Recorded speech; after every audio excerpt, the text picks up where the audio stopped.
This is the Powered Up Podcast, show 135. If you have that mindset that it's my job to learn, like as a human being, to learn and grow, like I think that mindset is what sets it apart.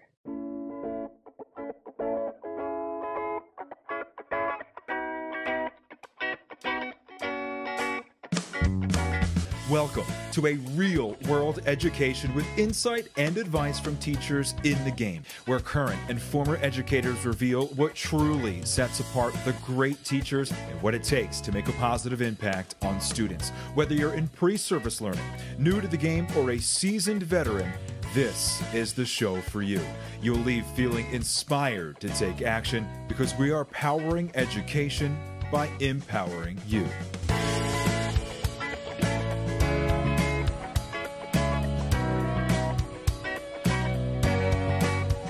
Hey, what's going on, everyone? This is Ken Erman, host of the Powered Up Podcast, and I'm here with my co-host, Mr. Matt, the Move Up Day Rogers. Matt, we alluded to this at the end. This is a little bit of a weird recording, only because it is June. So we're recording this. My school year is not even over yet. You have moved on up to fifth grade officially in the school year, and this is coming out after the summer. So it was kind of funny at the end here. But how you doing, man? Well, I mean, my school year ended, I guess, 6 days ago. I've since been in my classroom 4 days of summer already in preparation. We're in a unique, and I don't know how your building is, but we have like a 2 to 3 week window where we're not allowed to go into our classrooms because they're doing a deep clean, all of that type stuff. As the only real building to have changes to our staffing, our building is getting cleaned near the end of the summer, and just like, it's brutal. As we speak right now, I'm cleaning and organizing everything to put it into storage. It would be so nice if the cleaning was at the front end. I could set it up throughout the summer, but no such luck. So when you hear this, I'm probably scurrying around Lancaster County trying to find all the materials. And I know I put that somewhere type mindsets that is going to be very prevalent come August. Yeah, absolutely. And come August, I think you're going to be using a lot of what we talk about in our conversation tonight with Brittany Montgomery, who is the 2022 Wyoming Teacher of the Year. And we talk a lot about our unique learners. We talk a lot about our learners that need our support most. What was one key takeaway from the conversation for you? I think it's the recognition of all learners have unique experiences with education. So if something seems like it's going well, it may be going well for all of your kids. If something seems like it's going well, it may go well for a certain group of kids that you're focusing on. But how do you consider that well-roundedness of anyone and everyone? Known needs or not. I think that was the big takeaway, that continue to diversify the way you're presenting, the modalities you're showing learning. Those type features really kind of stuck out to me as I kind of plan how I'm instructing and the why I'm instructing going forward. What about you? Yeah, I think it's that realization that one of the keywords she used was masking, and that realization that we need to make sure we're in tune with students multiple ways to truly make sure that we are supporting them in both their academic growth and their social growth. And there are many ways to track the academic growth in your classroom, through formative assessments and check-ins, aside from your summative, assessments that hit the grade book. There's a lot of ways to keep those tabs on all students, but some students in particular. But that social piece of confidence, of understanding the learning processes, that really relies on that relationship that she talked about a lot. And I think that was that was definitely a connection for me, and forced me to reflect on what I've done in the past with students, and how I can continue to push that not only as a coach with the students I work with, but with the teachers that I work with as well. So unless you have any objections, let's jump right into that conversation with Brittany Montgomery. This podcast is a proud member of the Teach Better Podcast Network. Better today, better tomorrow, and the podcast to get you there. You can find out more at teachbetter.com/podcast. Now let's get back to the episode. Hi, Brittany. Welcome to the Powered Up Podcast. How you doing tonight? Hi, thanks for having me. I'm good. How are you guys? We are doing fantastic. So kick things off for us, short and simple. Let us know who you are, where you're coming from, and what your experience in education is like. All right. I am Brittany Montgomery. I'm the 2022 Wyoming Teacher of the Year. I am currently in Green River, Wyoming. I just finished my 15th year of teaching. I taught kindergarten for 6, and then the rest first grade. So primary, early childhood is my passion. And yeah, so my experience in education, not great. Pretty icky. I, in the last few years, have been diagnosed with ADHD and dyslexia, dyscalculia, and some other things that made a lot of sense as an adult. But as a student, penalized a lot for.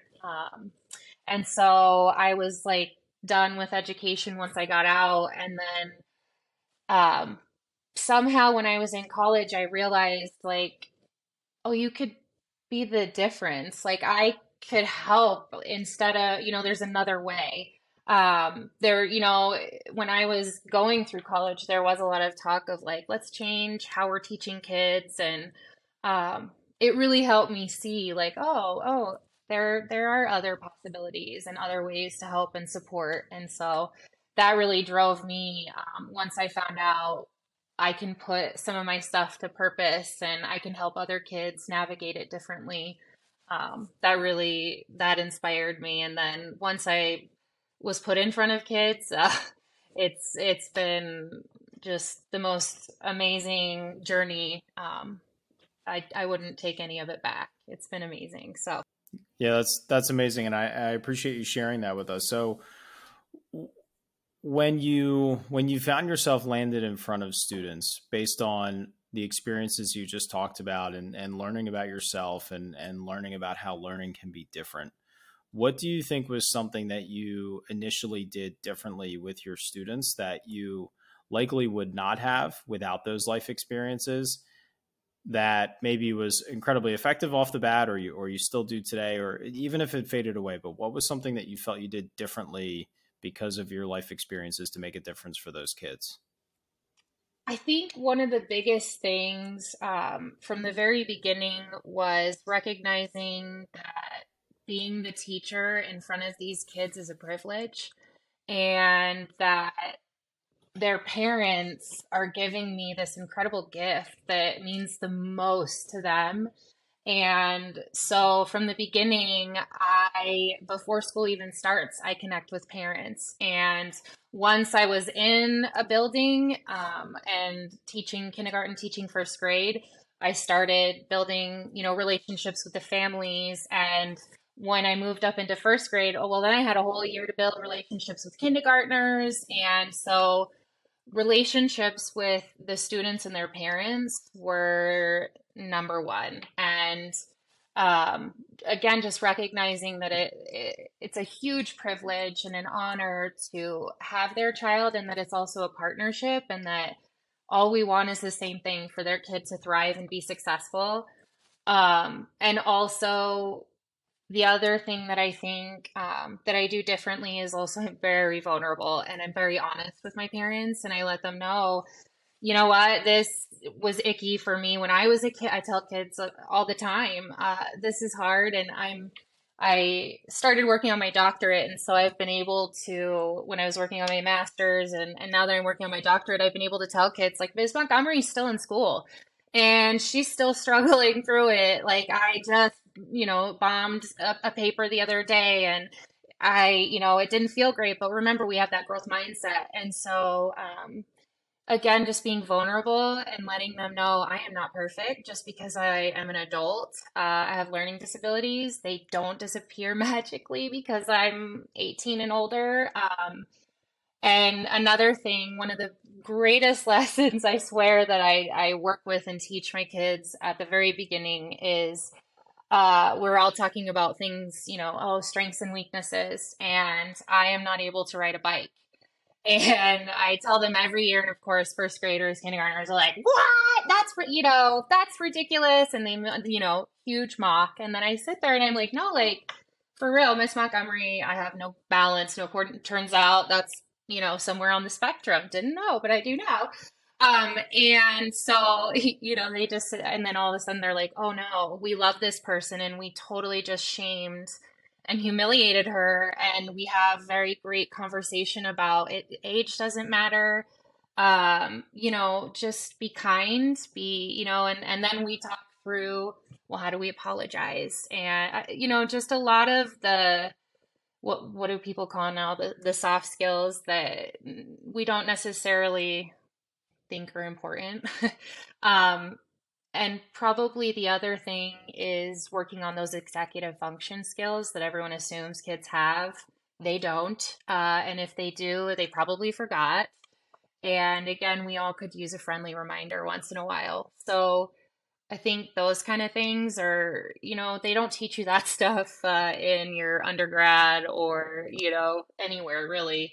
That's your on the go, just you pick up as you go. I mean, we hear it all the time. Like if you give more positives, it's gonna be so easy when a negative comes. And yet I don't know how many people actually are able to take that time to build those relationships with parents, because it's extra. But again, I recognize how important it is. And again, it is a partnership. It's had a lot of impact, and especially during like 2020 when we were virtual. That was everything, making sure parents, I was like, guys, please don't stress. We're all literally, it's survival mode. So just if you read a book today, great. If you sat and had them listen to me read, great. Just we're doing the best we can. And yeah.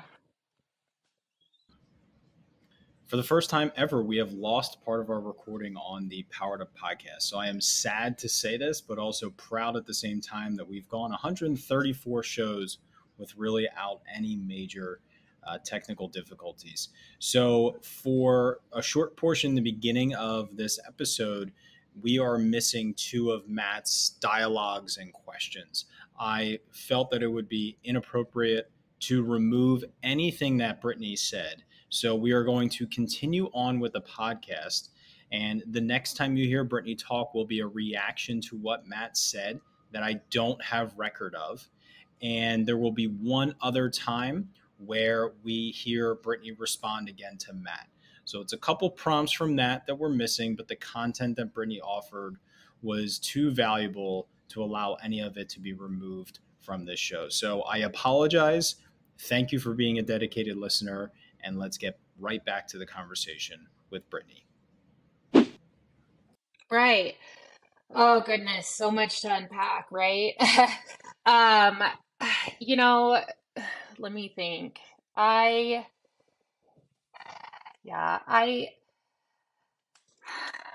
don't even know how you, like, let me go back to do the first question for me again. That's right. Advocacy. Mm-hmm. Okay. Perfect. Yeah. Yeah. Mm-hmm. Right. Yeah.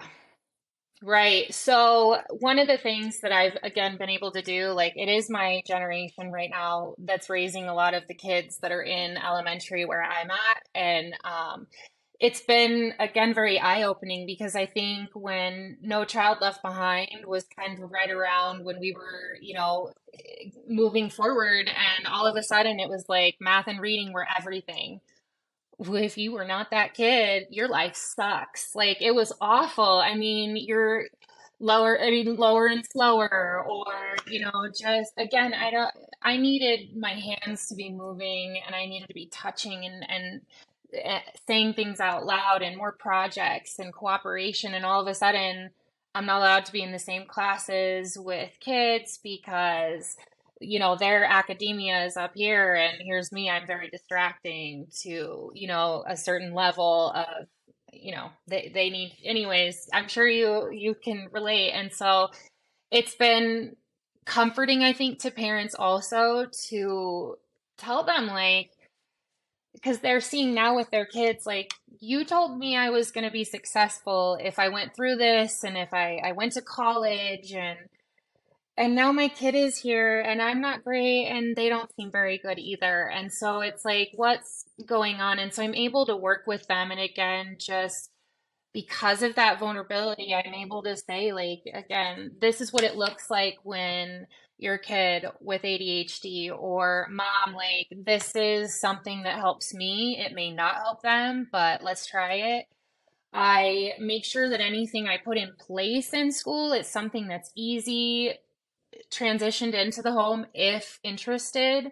It doesn't have to be, but again, I'm in a small community, so I have the opportunity to see, parents and students all day, every day. And so they feel comfortable with me. And again, I use an app called Class Dojo. I don't use it for the behavior piece, but it has a portfolio piece. And what's neat is you can record videos, and kids can record videos, and it's given me an opportunity for parents to literally be in the classroom with us. That's one thing pandemic COVID taught me, is we have this technology. Like, if we can offer a lens or an insight into the classroom, like, that's all these parents want, is to know their babies are okay and that someone's caring about them, so that they're able to do their job. I mean, that's really, it's that trust and that relationship of, like, I don't need to worry about this because I know she'll contact me. And again, I contact them for positive. I don't really talk about negative behavior because it's all communication. And that's another thing that's been a huge shift in education and just awareness, I think, for a lot of us, is we're not supposed to take that personally. It's just communication. That's been a very big piece of my advocacy, is, again, they're very young developmentally, like, they don't know. And again, I kind of talked about, we went into pandemic teaching, and we handed kids, a lot of us, to do our jobs, handed them one-on-one devices, but then took them away and said, okay, now focus. And we forgot that just because they're a certain age, that doesn't mean we gave them all those steps and all those processes, and yet we're telling them, well, you're this age. And so it's just been a lot of, remember when you were a kid, remember how it felt when someone spoke to you like this, or think about how that felt, or how this feels. I've had a lot of conversations just in general with teachers and just people, when you talk to a kid and you're like, oh, I know you can do this, buddy. You're 8 now. Like, you should know how. That's not encouraging. And a lot of people don't realize that. They're like, oh, I thought that was peppy and motivating. So again, it's just a lot of, like, very, like, gentle awareness, I think. And again, very vulnerably allowing some behavior, and also having those uncomfortable conversations about, like, hey, did you know that that's actually hurtful? So that's, again, once you build those relationships with parents, these conversations aren't hard. And again, having them in the classroom, and my students, they send their parents, like, either they'll talk about their assignments, or they'll ask every once in a while, can I just, send a short video to mom? I'm kind of missing her right now. And absolutely. And so again, they know my number one priority is their child's safety, that their child has fun. And again, learning and rigorous learning is an expectation, but yeah, I just think there's so much trust that advocacy is so organic, because again, it's just like a classroom. I take everything like as we're all learning together. Again, I'm not the teacher. I just happen to be in here with you, and I'm very vocal, unfortunately, for everyone. And I ask a lot of questions. I didn't realize that is how I'm learning. I ask a lot of questions, and it irritates people, and I didn't realize that either. So it's also learning how, for me, not necessarily, there's a difference between masking and being, considerate. So just a lot of learning as we all go. I think it's been neat, with the teachers of the year. We went to space camp, and, I didn't express it to a lot of people, but it was terrifying for me. I actually didn't even it took me an extra day to even get on the plane because I was so nervous, to be in that setting. Not a math and science person.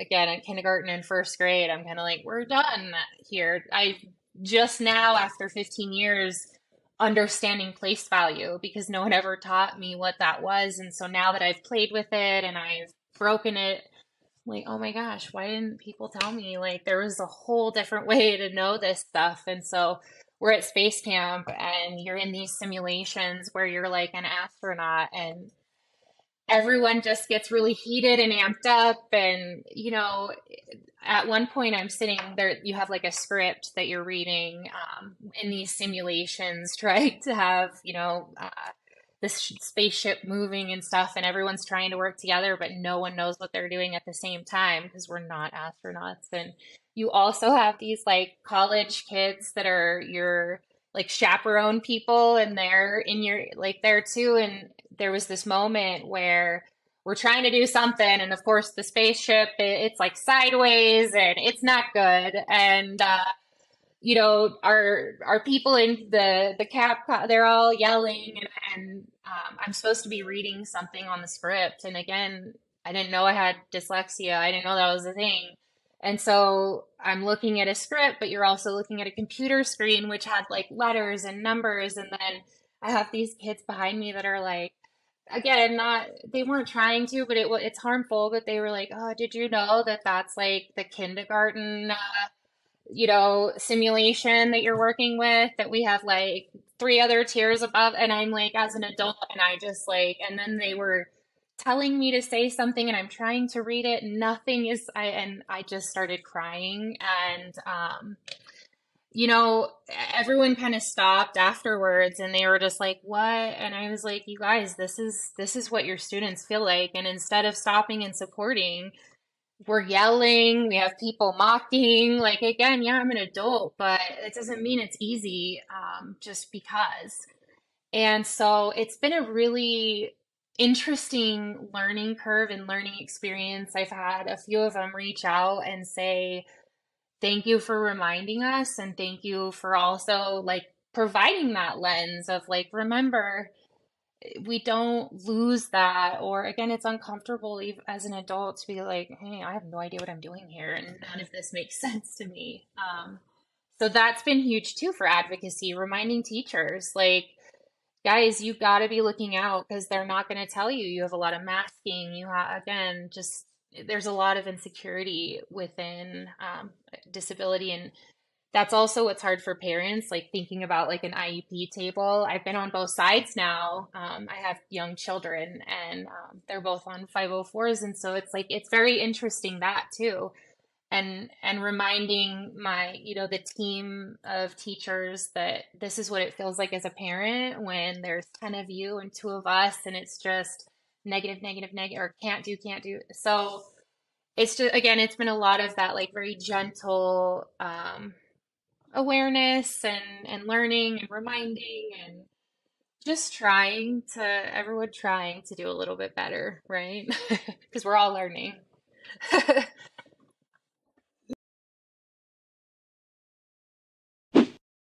Ken, did you want to speak? Because I will talk over everyone the whole time. I had not on purpose. No. I have a topic that I kind of wanted to bring up related to what Matt had said. So you jump in, because my answer will actually finish that one right first. into what I wanted to talk about. Okay. Yeah. Okay. So, Oh my gosh, I just lost it. What we were talking, all the modalities. So one thing that I, again, like you said, superpower of ADHD. Part of masking is knowing how to mimic, and I became so good at that, and it forced me to think about everybody's lenses all the time. And so I am hyper aware and hypersensitive to everyone all the time. So I'm always trying to find every way. And a lot of the other things, again, that's kind of neat in primary is I let them kind of show me where they're going to take it. And that's also very helpful.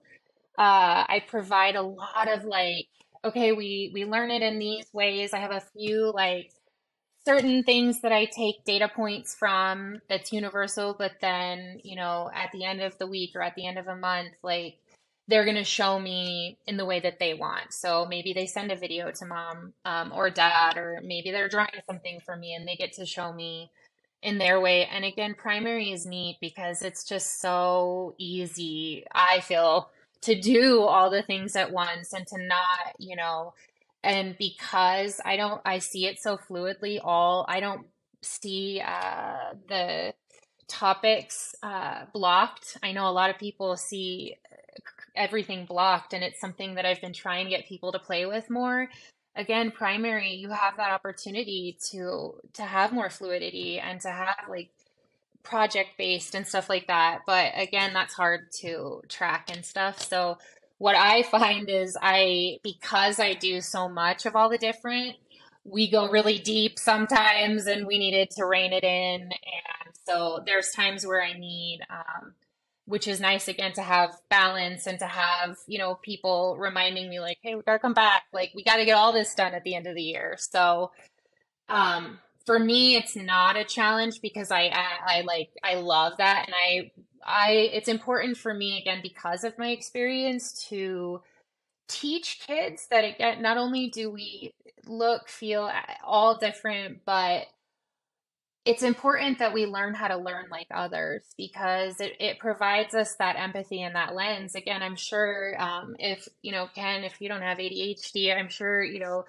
someone like me that talks a lot. I mean, that's super irritating when you're trying to learn. And so I have to remind both sides, we got to find that time together, that learning, that space where, again, we're all coming together, using our differences, finding different ways to show it. But it's important that everyone is having that equal opportunity, it's never going to happen. But I try really hard to find those spaces for it.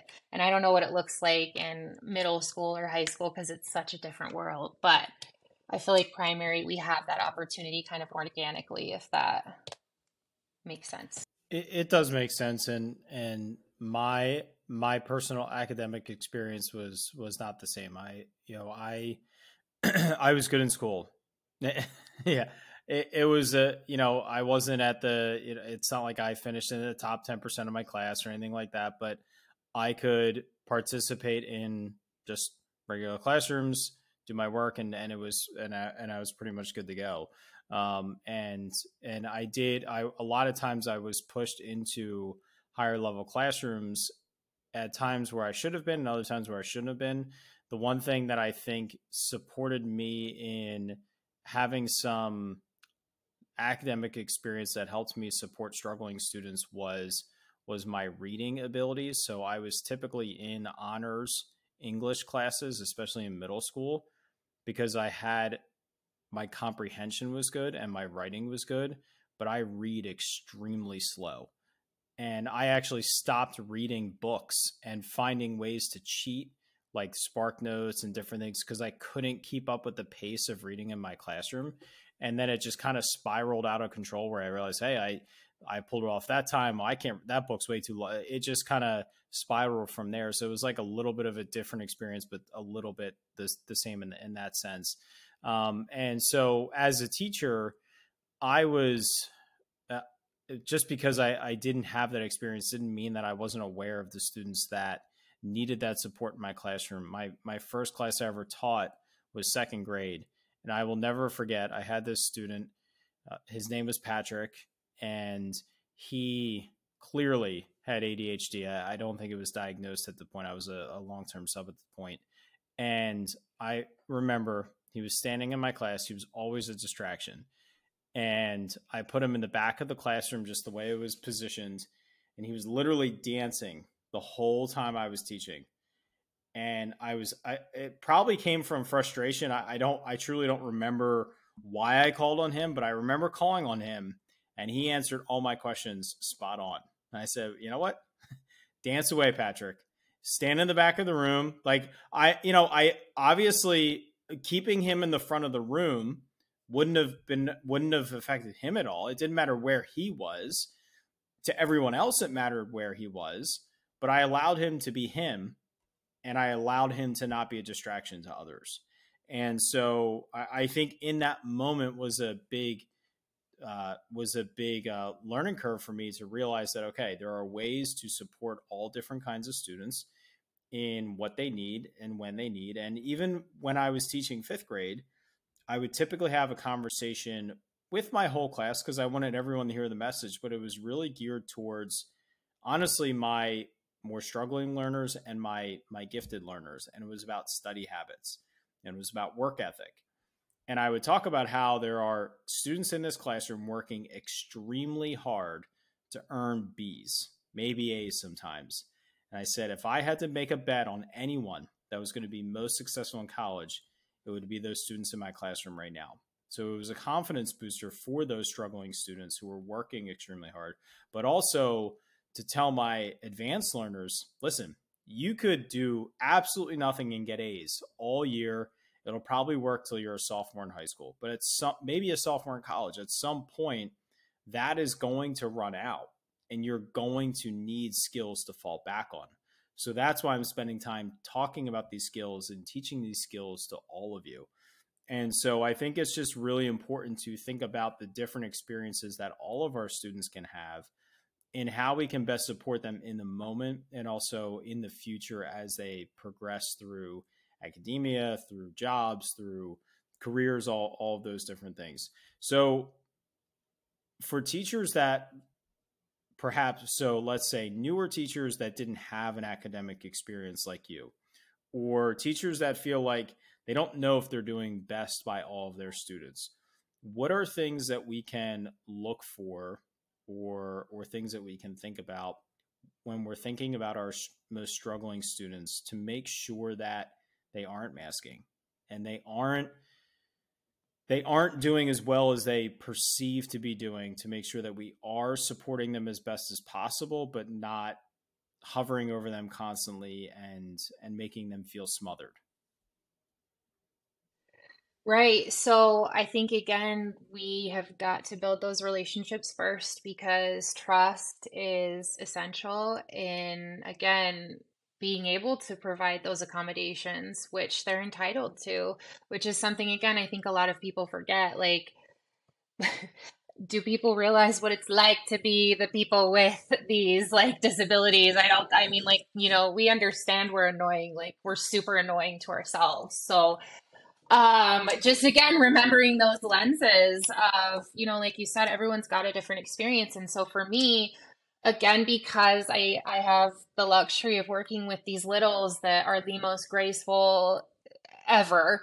I mean, it's important to me, again, that they know just because I'm the adult, it doesn't mean I know everything. And so another key piece to my teaching practice is everyone is a teacher, everyone is a learner. My students are constantly teaching me. And I'm trying to help them. Again, we talk a lot about what are our strengths, what are things we're working on, what are things that we're not necessarily excellent in, but either we want to work towards being better at them, or it's just something that we're okay that's not our strength, but it's so-and-so's strength. And I know that. And so we have this classroom community where everybody is working towards that. And I spend a lot of time highlighting like, wow, so-and-so is so really talented in art. Look at how, their lines. And then when you, as the teacher, like, again, we have that kind of overlooking lens of like, oh, I get to see what you're special at, and then remind you and help you with that. So that not only do you recognize it, but your friends can recognize it in you. But we're also at the same time, they know, because I am so open with them about my strengths and weaknesses, that when they come to something that's challenging, they are not embarrassed or to raise that hand and say, this is tricky for me. Like you said, you have a lot of kids masking, a lot of your higher students, higher level, that are like, oh, yeah, I'm not going to be that kid that's asking that. Like, I don't want to be the one that doesn't know. I don't mind being that person. So I think that, again, just reminding everyone, we all come from these different backgrounds. We can all, have strengths and weaknesses. We can recognize them in one another. And again, it's kind of that teaching them self-advocacy, but also know what each other's strengths and weaknesses are. And so what ends up happening is I have kids checking on one another.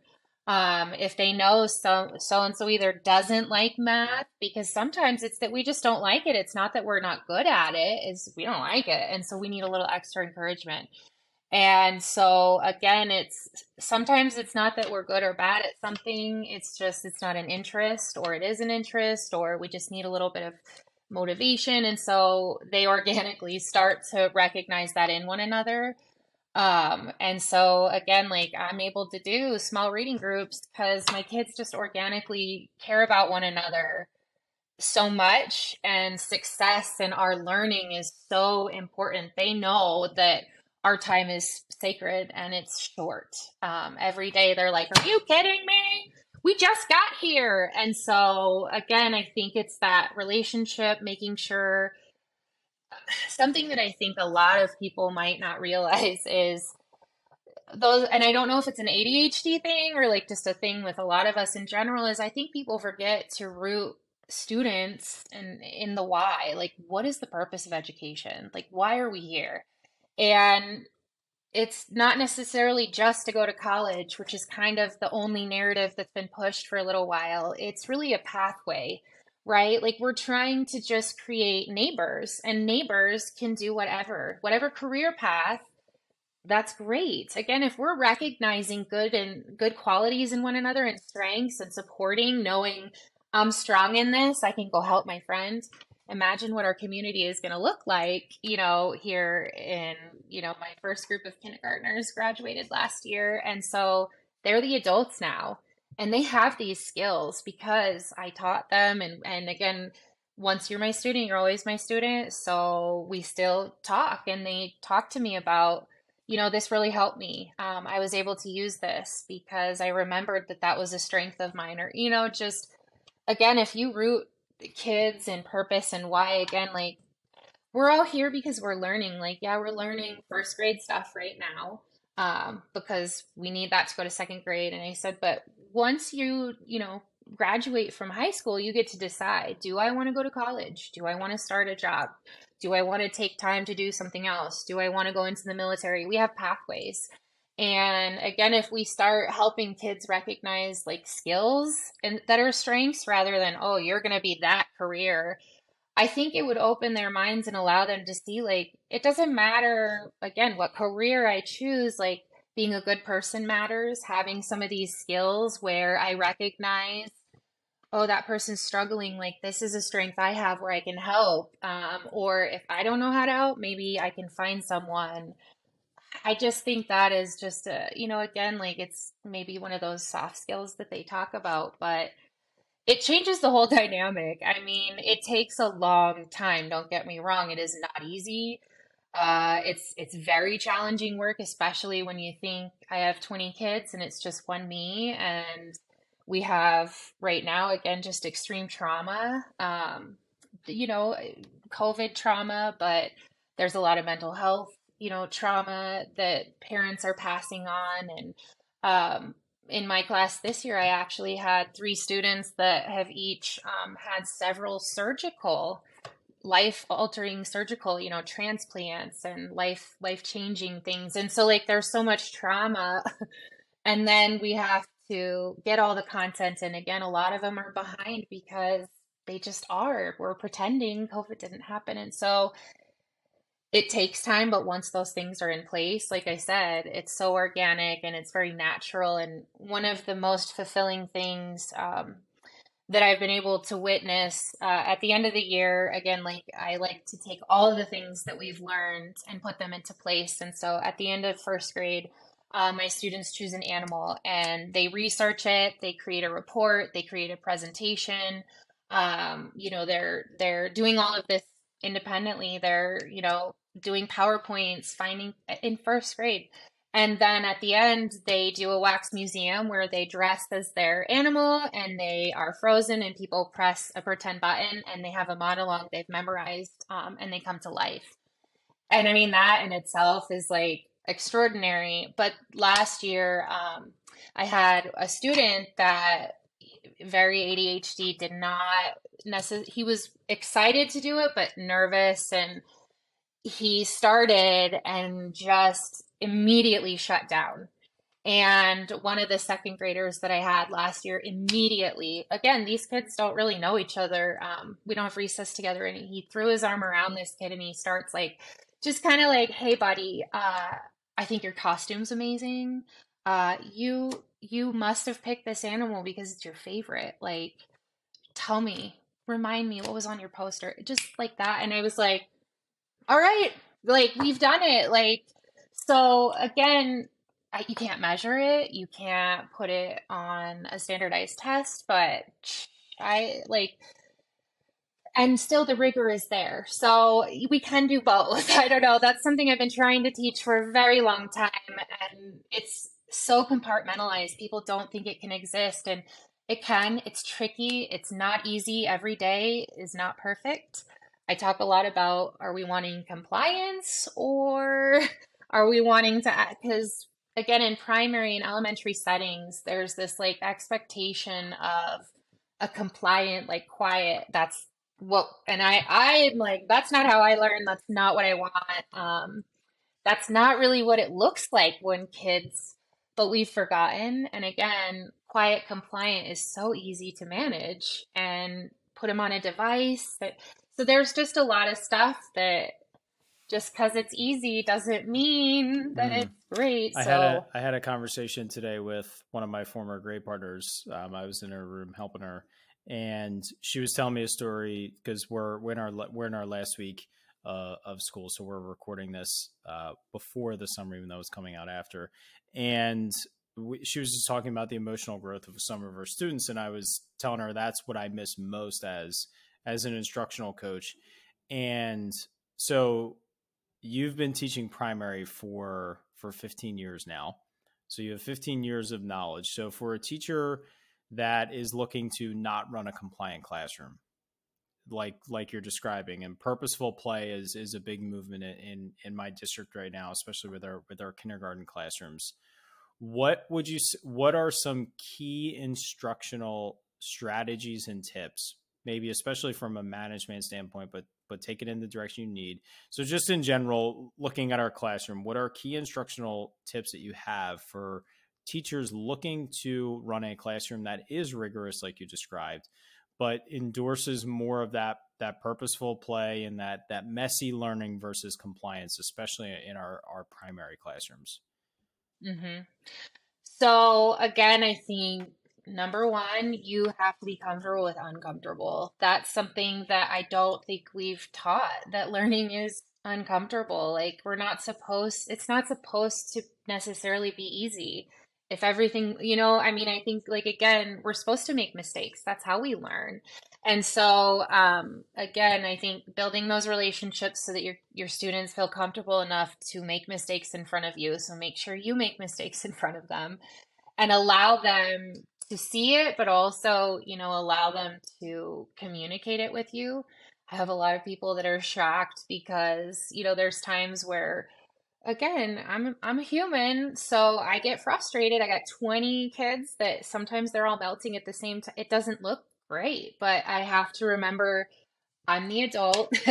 And so it's a lot about your mindset too. And again, remember, it's gonna look a little bit icky, and that's okay because that is learning. And having those relationships is huge, but also a signal to stop everything. in the primary setting, I'm sure that helps in middle school and high school as well, is just having something where it's like, listen, when I say this, when you hear this, we stop, we look, we listen, and we have to model that. I mean, you can't just say we're doing it and we're doing it. Like, and again, that's another thing that I think there's a lot of modeling, like just don't forget that intentional modeling, and don't forget to do like, hey, thank you so much for showing us the not way today. Like, yes, again, that helps us ADHD kids because 99% of the time we don't even know we're doing it and it's an accident. And so there's been a lot of like, oops, hey, thank you for showing me like this is the way we're not doing it. So do that again for us. So we just all have that visual. So again, it's no good and bad, I think, is key. Recognizing behaviors, communication, what are they trying to tell you when, and again, if your relationships are solid, and how do we build those relationships? You're greeting them at the door. That's easy peasy every morning, taking 5 minutes of your morning to just sit down and have a question that's posed where it's like just 5 second, like a favorite, or again, that helps build that relationship. But having like a signal where everyone stops and like physically their body stops, they're looking, there's no sound, that really helps with management because again, it's going to get loud at times. So we have to have a quick come back, especially when we're doing a lot of those hands-on activities because transitions need to happen. And again, if you want to have purposeful play, you have to make sure you have the cleanup and it's a lot of routine. Which again, you have to kind of be 10 steps ahead as a teacher. So think about, I think one of the most important things you could do is just when you're planning, be purposeful and put on the lens of some of your other students, knowing your students who does have ADHD, who is on an IEP. Like again, sometimes we hear that, but are we actually going into those accommodations and like looking at that kid with those accommodations? Or are we just saying like, check, yeah, I did that for all the kids that have ADHD? Or I don't know if that makes sense, but like literally personalize. It's time. And I know that that's easy to say, especially, right now during a very important like set boundaries time. So I think it's prioritizing that and letting, the people that are evaluating know that this is a priority to me. And so you're going to see a lot of this and it might be loud, but know that I'm working on it or that we're working on it. And just reminding your students too, like our job is to learn. That is our job. I teach them, again, Miss Montgomery's job is to teach. And I need you to do your job of learning so that I can do my job of teaching. We want everyone to be successful at their job. So we have expectations that we put in place. And once again, when you have those kind of things and they know like, oh my, this is really important because if I don't learn this, well, then I'm not going to go to that next step. And if I don't go to that next step, then, and again, it's just building that and rooting them back into like, we may, like, again, it may not be you need this in the moment or whatever, but like, one day you will. We had this has been again a crazy year for us, but our governor put out a proclamation where he said it was bring your legislator to school day. And so for years I've been inviting legislators and they don't come. So this year my students, we were working on friendly letters and I came back from testifying at the House and the Senate, and they were like, well, what did you do? And I said, well, I actually learned about this really neat proclamation. And so we read the proclamation together. And then they were like, well, we know how to write. Can we write to them? And I was like, absolutely. Well, we sent out like 60 letters. We had school board members come. We had representatives come. But Congresswoman Hageman came. She got a letter and she came and visited. And it was like really neat for the students because she was like this really important person. She's, Washington, D.C. And they didn't quite understand the importance of her role, but they did. And so when she was talking to them, she asked, like, how did you think to do this? And they said, well, our teacher told us, that you're the one making all the decisions for our school, and that, when we're adults, we get to help. It was just this really neat, like, she was asking, she's like, wow, it's really neat that you guys understand and you're working on this. And so they know their job, while it's just to be a kid and to have fun and to learn, that they're building towards, their future always. And again, maybe I don't need this skill right now. Maybe I could use it later. Again, is it something interesting to me? Do I have to? There's just a lot of those conversations. And again, because we've built that class, like it's a family, because we've built that, like they trust, and they just believe, and they know, whatever we're doing, it's got purpose. I think deeply rooted. I think that's a beautiful thing to, my snap judgment is, primary age students don't understand the gravity of what you're doing. And like, kind of shame on me for putting a limitation on why can they not have an experience where they don't maybe understand that grandeur. And I think that's where we all strive to create purposeful experiences, whether those are within our four walls or connecting outside. Like you said, understanding the why with kids, even at a young age, I think when they can determine that, it is really, really powerful. Yeah. It gives them that little extra, like, oh, that's why. And it was neat because, again, we had just done rules and laws in our class. And so here comes a congresswoman. No, you're not making legislative law, but you know what a rule is in our classroom. So you can see, oh, when I don't follow a rule in the classroom, this is the consequence. And then we talk about laws. And then again, I think, like you said, people think these little kids, oh, it's above them, and it might be, but not always. And so like I said, my first group of kindergartners graduated last year, and so I asked if I could speak at their graduation ceremony.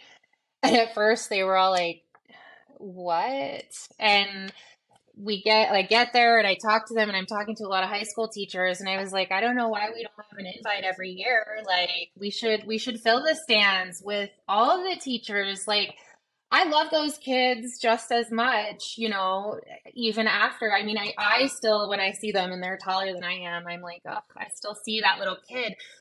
But also just having them come back and having them, like, talk to the kids and say, I remember when Miss Montgomery taught me this, and now I'm using it for this. Or again, like, I have to remind myself a lot. It's one of the things that why I became a teacher, be that person that you needed. And again, I remind those kids, like, you can be that person for a friend. You can be that person for mom. You can do anything just because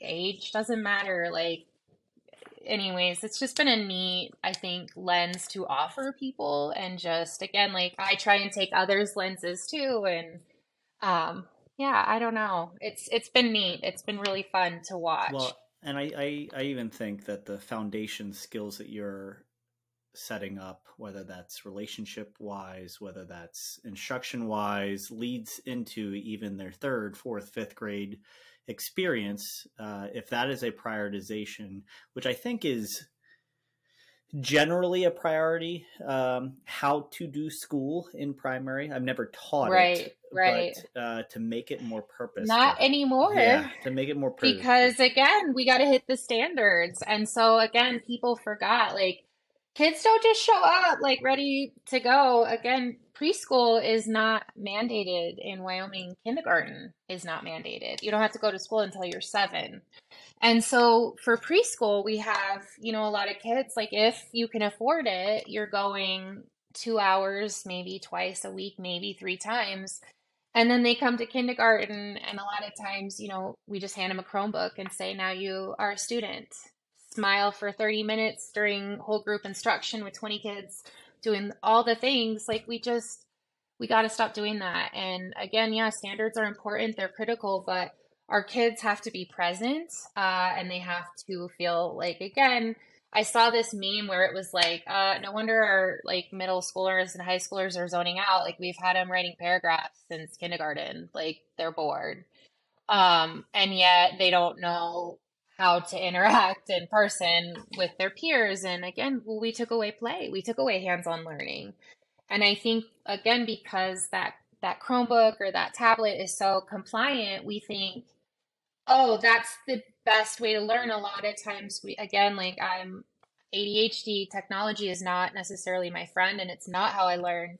And so I run into a lot of like, oh, well, watch the video again to learn it, or, and that's not teaching, and it's not teaching the kids again how to interact, how to collaborate. So for the first like 2 months of school, we do a lot of board games in my classroom because again, they don't even know, they've not played board games, but like they don't know how to communicate. And for me, communication is essential. Again, we need to know your boundaries.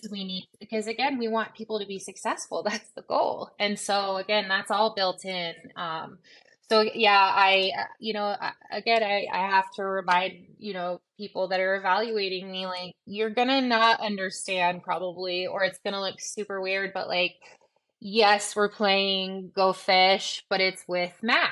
And, like they're doing academic while they're doing this, but I had to start with the real Go Fish, or I start with the real Candyland. And then eventually I transition that out. And now so it's just a lot of modeling and a lot of, again, I think people want to quickly like put a band-aid on bad behavior, like get them out of the classroom. I'm not that. We have our signal and we remind one another, like, what's our expectation? Oh yeah, we're in, small groups, or we're in independent work time. This is and we just, again, it's friendly, gentle reminders. Like we want to be successful. So remember friends, or remember whatever scholars, like this, that again, if you have those expectations, and again, you're rooted in your purpose, it just kind of comes. Again, it's not perfect every day. We have blow ups.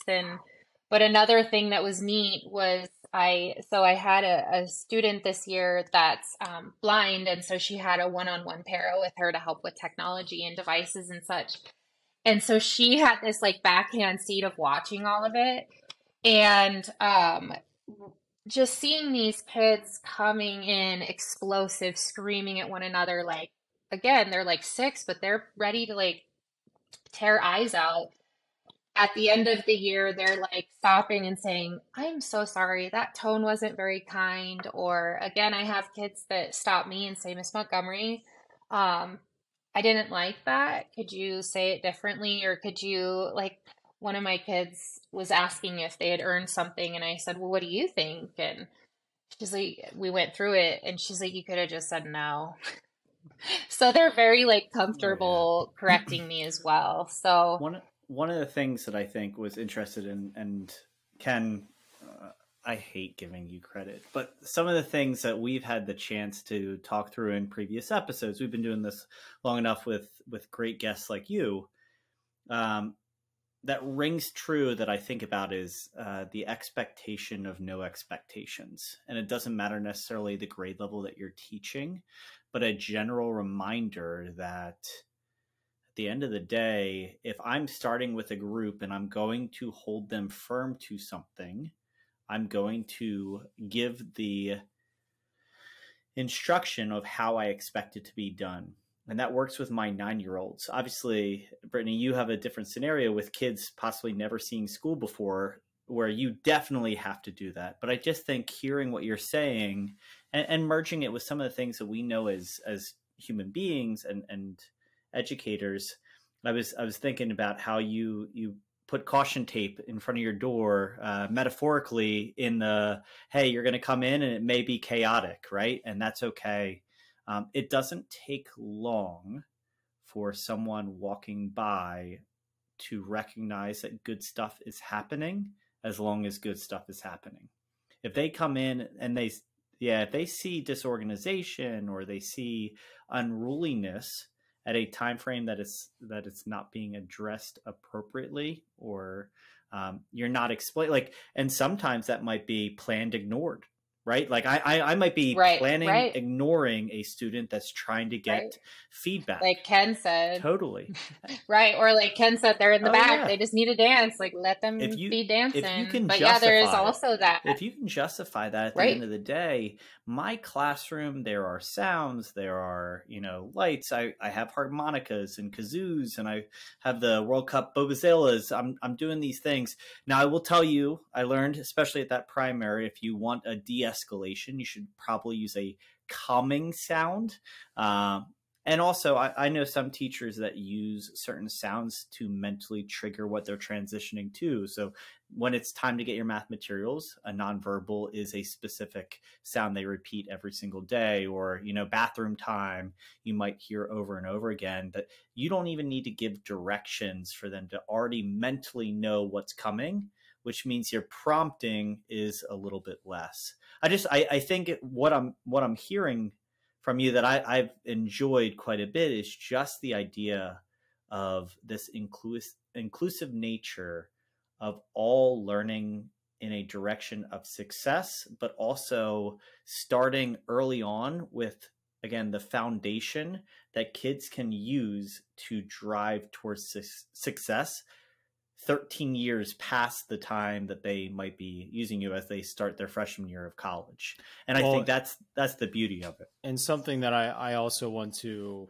reiterate is you talked about how you focus on communication so early on from the beginning of the year. And I think it's so important in many layers. One is their ability to communicate with the teacher, but most importantly, their ability to communicate with each other, learn from each other, teach each other, prompt each other, provide each other with directions. When someone's confused, they can lean to a peer.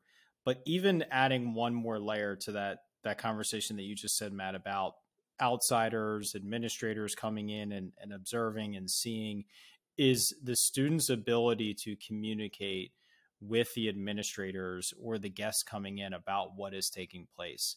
And my room was very similar, just in a fifth grade format. My principal would often say, "What subject is this right now?" in a positive way, because he knew of the way that I organized my classroom. And just last week, I had a conversation with an upper level administrator who was newer to the district when I was still teaching fifth grade, and I work a little bit closer with now. And so this administrator has not been in my classroom. It's been 5 years since I was there.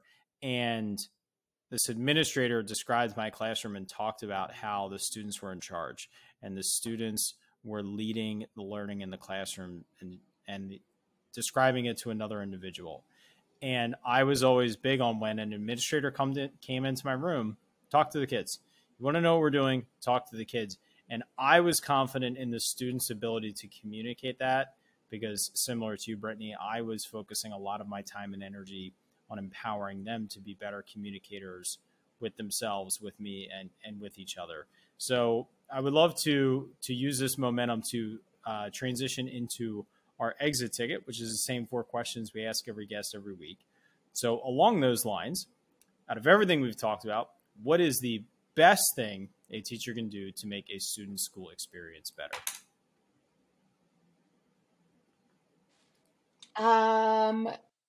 Just again, remember that at their core, they're just learning, and that they want to know, or they want to be successful. A lot of times that they're going to communicate it the wrong way, just like we do. I mean, just again, remember to be that person that you needed. Remember that there's someone that they need, and some part of you can fill it.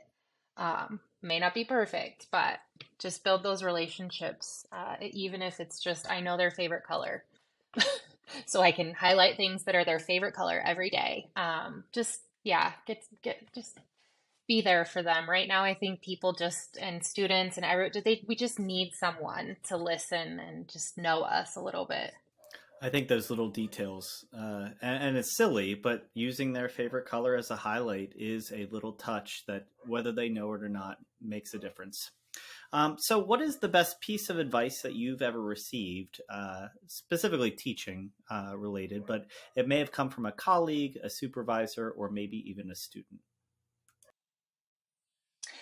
I think, one of the things in education, again, because we have to be evaluated or we have to meet outcomes wherever you are, I think that everyone is very quick to remind you of your place or remind you, of your mistakes. And so I think, being reminded that I'm going to make mistakes, that's kind of how I go into everything. And so every criticism, it's going to fuel me and it's going to make me better and it's going to help me help others. And so some of the best advice I've gotten is like, again, knocking me, back into reality or just, again, reminding me that there are other lenses because I can be hyper focused or I think just, again, remember that you can always learn, you can always grow. So just maybe, again, learn to accept mistakes and that growth mindset, but also like if someone criticizes you, like take it and think about it and use it. So, sometimes I can get really weighted down by negatives, and instead I've tried to use them to, help me learn more. Again, if you know that you're a good person and like you have that self-awareness is what I'm trying to teach those kids is like no one can take that education from you, and every single experience is a learning opportunity. So just keep that, I think, in mind. And yeah, so sometimes it's that criticism that's been the very best advice, like don't forget this, or you didn't do this, or this is important and this is why. So we're recording this as the waves of the educational year are calming at the end of the school year. Again, this will come out when the waves are the craziest, possibly. So recognizing that school year goes in waves, that there are easy times and sometimes more challenging. What is something you feel like every educator should hear to help power up through those moments of struggle? You're doing a great job. You are. Like you're showing up, you're here. Thank you. You're trying, I guess, is really like, thank you for trying, maybe is what just reminding myself, like, I'm trying, like, we're all like, again, we're not perfect. And again, knowing like, know better, do better, but also know that a lot of us trying is all we can do right now. And so I think just thank you for trying. And also like, I'm here for you is another thing that I'm excited to just be able to offer, because I think, teachers, again, we're sending, these student teachers with limited experience. And again, it's like 1 to 20, 1 to 25, like it's not the same. And so to be able to like be that support, like I'm here, I'm really here for you. And I just thank you for trying today, I think would be things that I would love to hear as a teacher. Again, like not the take care of yourself, because we're not really allowing those boundaries right now, even though we're saying it, but really just thank you for trying. Thank you for showing up today. Like, even if it's not your best day, like you showed up, and I appreciate that because that's a challenge right now. So again, I think if we all just took a minute and just thanked a little bit more and had a little bit more grace,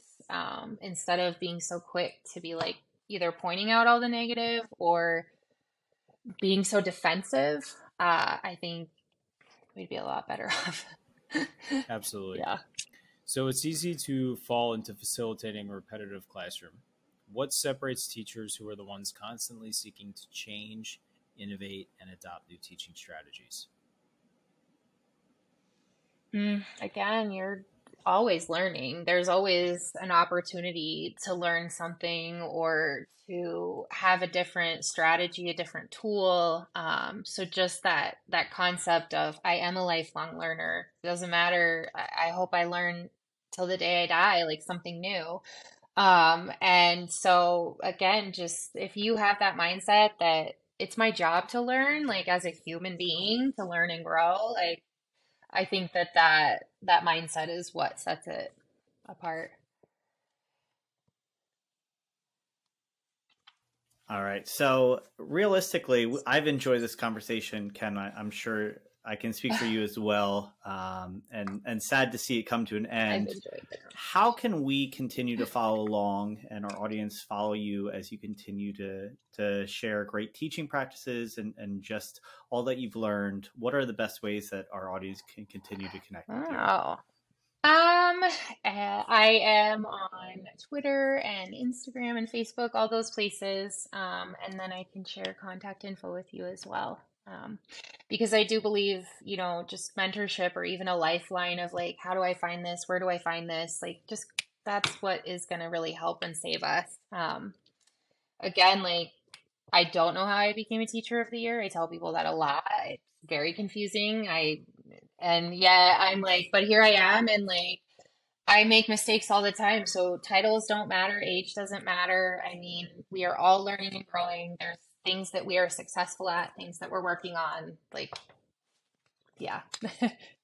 So you can find me anywhere and I'm available and I love helping. That's my mission, my purpose. So Excellent. Thank you so much. We will link up to all of that on our show notes page, which can be found on our website at powereduup.com, as well as wherever you're watching or listening. Just scroll down far enough and we'll have it all linked down there as well. So Brittany, thank you so much for joining us. Thank you for the conversation. I'm excited we were able to connect and learn from you tonight. And I just encourage our audience to reach out to you with questions and ideas they have to continue to collaborate. So thank you again. Enjoy your summer. For our listeners, good luck for the new school year. This is weird recording this with the timing that we're at right here. But yeah, well, yeah. So again, it's gonna be that time. So please, like, reach out. If not to me, like, please reach out to someone. I think that's something is find someone that you are comfortable asking those questions because, and again, let it be me. Ask all the weird, uncomfortable questions because that is how we learn. If you don't know, like, you need to, or, again, find someone. Teachers, don't be ashamed of not knowing. That's fantastic. So as we power down this episode, Brittany, you have left us powered up. Thank you so much for the time. And we really appreciate it. So for our audience, stay well. Best of luck with this new school year. Again, weird to say. And we will talk to you next week. See you then.